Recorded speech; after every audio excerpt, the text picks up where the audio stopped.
Si on parle d'alimentation, si on parle par exemple de véganisme, il y a pas mal d'identification au véganisme. Alors moi, on pourrait me considérer comme vegan, mais il y a une identification qui a été faite à un moment donné de ma part envers ce mouvement-là.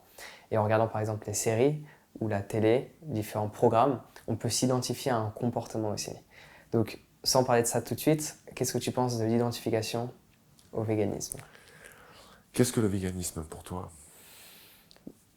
Il y a plusieurs versions du véganisme. Ouais. Même si tu ne me réponds pas, c'est juste pour te dire que aujourd'hui, le véganisme est assimilé à un régime alimentaire ou un mode alimentaire. Le véganisme, c'est pas ça. Le véganisme, c'est un mouvement politique qui vise à abolir l'utilisation des animaux, que ce soit pour l'agriculture, que ce soit pour les courses de chevaux, que ce soit pour l'alimentation, bien évidemment, que ce soit pour les vêtements, avec le cuir, etc. On abolit tout ça. C'est vraiment un mouvement politique qui a été porté à l'époque par, je pense que tu le connais, Gary Yourceky. Mhm. Donc voilà, avec le discours le plus important de votre vie, je pense que Ouais. tout vegan Ouais. l'a vu, Ouais. on est Ouais. d'accord?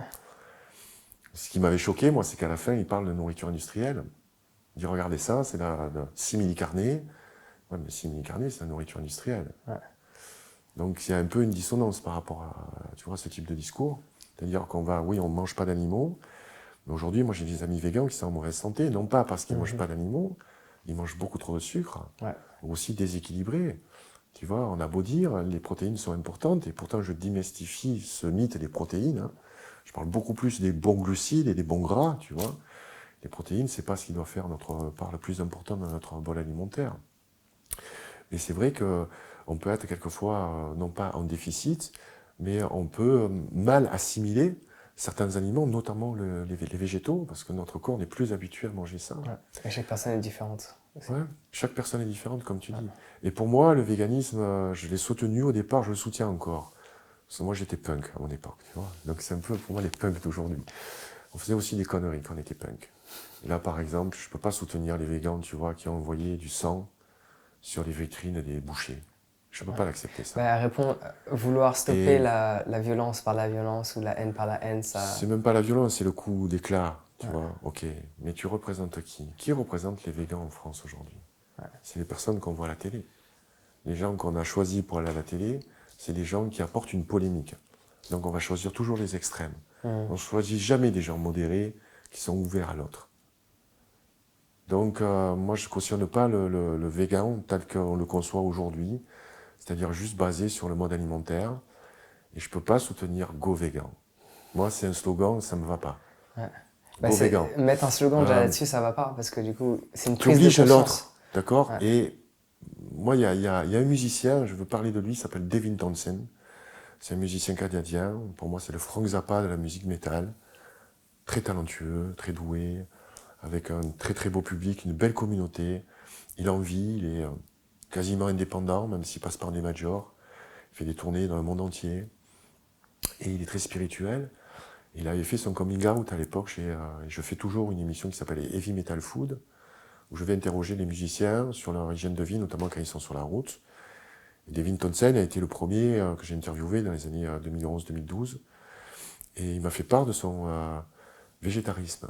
Et ça a choqué énormément de leurs fans parce qu'il fait une musique extrêmement agressive, qui va pas avec comment ça, tu es végétarien, tu vois. Donc j'appelais ça un peu un coming out, tu vois. Il a fait intentionnellement, et puis on en a reparlé encore. Il est présent dans mes 2 livres. Et il m'a dit une chose très importante, parce qu'à l'époque, j'étais en phase d'écriture de hit. Et je voulais faire un livre, tu vois, direct dans ta face.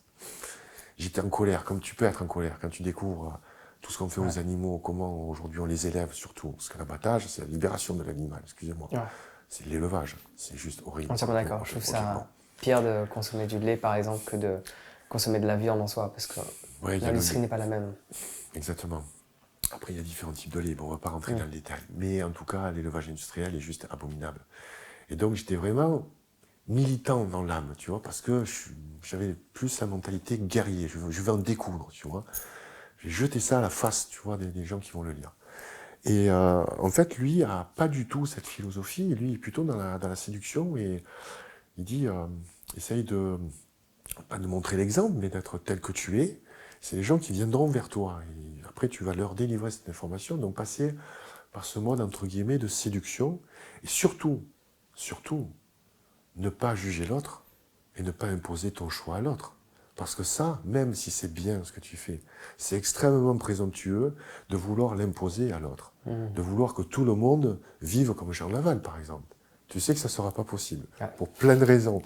Mais ça peut aider certaines personnes qui veulent voilà, prendre un exemple et connaître un peu ton cheminement, comment tu en es arrivé là, et puis là, voilà, tu fais des choses, tu fais des formations en ligne, donc voilà, tu arrives à financer comme ça ta vie dans la société qui est aujourd'hui menée par l'argent, on est d'accord là-dessus. Donc ça, c'est très important de ne pas juger l'autre parce que voilà, c'est paraître très présomptueux, c'est-à-dire ce que je fais c'est bien, donc ce que tu fais toi c'est mal. Tu manges de la viande donc c'est mal. Excusez-moi, moi je travaille pour des associations de protection animale, notamment qui récupèrent des vieux chiens. Tu sais que les vieux chiens, en fait, très souvent, c'est des personnes âgées qui les ont, soit quand elles partent dans des maisons de retraite. La plupart des maisons de retraite refusent les animaux de compagnie. Tu te rends compte la détresse d'une vieille dame qui a son chat ou son chien et qui va déjà être délocalisée, quitter son appartement parce qu'elle est devenue dépendante. Donc ses enfants, bien sûr, ne peuvent pas s'occuper d'elle et tout parce que tous les deux travaillent.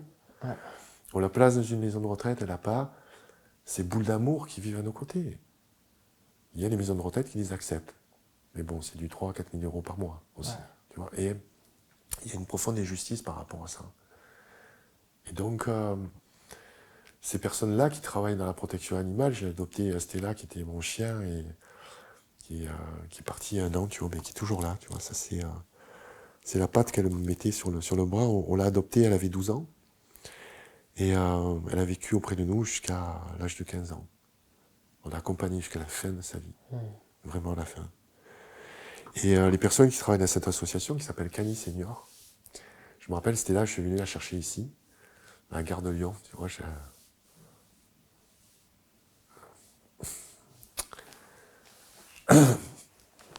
elle avait fait du covoiturage de Lille. Les personnes l'avaient amenée donc ici à Gare de Lyon. Je me rappelle, j'étais sur le parvis, tu vois, de la gare, et puis on présentait là, petite mamie, tu vois, un peu toute tremblante, avec son petit sac, tu sais, un sac casino avec ses petites affaires, tu vois, on m'a dit, on sait que vous allez l'aimer, prenez-en soin, on lui donnait juste quelques mois à vivre, tu vois. Et puis, je suis tombé fou amoureux de cette chienne. Et donc, j'ai rencontré donc, des personnes qui sont des femmes, et j'ai parlé un peu de ce sujet-là. Elles ne sont pas végétariennes ni véganes. Et elles donnent un amour fou aux animaux. Donc, on ne peut pas juger quelqu'un, on ne peut pas dire, tiens, toi, t'es méchant. T'es méchant parce que tu manges de la viande. Voilà, juste par rapport à un aspect de la vie, alors qu'on ne connaît pas sa manière de se comporter sur plein d'aspects de la vie. Exactement. C'est comme, moi j'ai l'exemple de Mère Teresa, on ne peut pas critiquer le fait qu'elle mangeait de la viande. C'est juste, à travers tout ce qu'elle faisait, enfin, on ne peut pas juger quelqu'un sur juste un aspect de la vie, ou même sur un comportement, parce qu'on a pu se réveiller du mauvais pied, on peut avoir plein de problèmes et à un moment donné réagir à un événement. On ne peut pas juger une personne par rapport à cet événement, parce qu'on ne sait pas qu'est-ce qu'elle a fait la veille, ce qu'elle va faire demain, sa manière d'être dans son quotidien, quoi. Donc voilà, j'ai un peu digressé pour te citer cet exemple-là, mais voilà, pour en revenir donc au véganisme, à ce mouvement Go Vegan, voilà, il ne faut pas imposer le choix, il faut juste, voilà, si vous êtes végan, il faut assumer en fait ce côté-là et puis surtout parler et communiquer avec les autres, mais de façon positive. Voilà. Entièrement d'accord.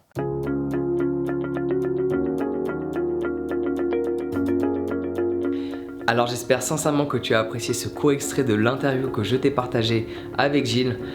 La meilleure méthode pour se libérer d'une identification que notre mental a créée ou que l'on nous a installée, c'est de méditer. Parce que quand tu médites, tu prends conscience de tous ces schémas de pensée, de toutes ces identifications. Donc si tu ne sais pas comment commencer, j'ai la solution pour toi. Tu peux tout simplement cliquer sur le lien dans la description pour accéder à ton guide gratuit sur la méditation. Donc télécharge-le dès à présent et on se retrouve directement de l'autre côté sur ce Prends soin de toi et passe une excellente journée.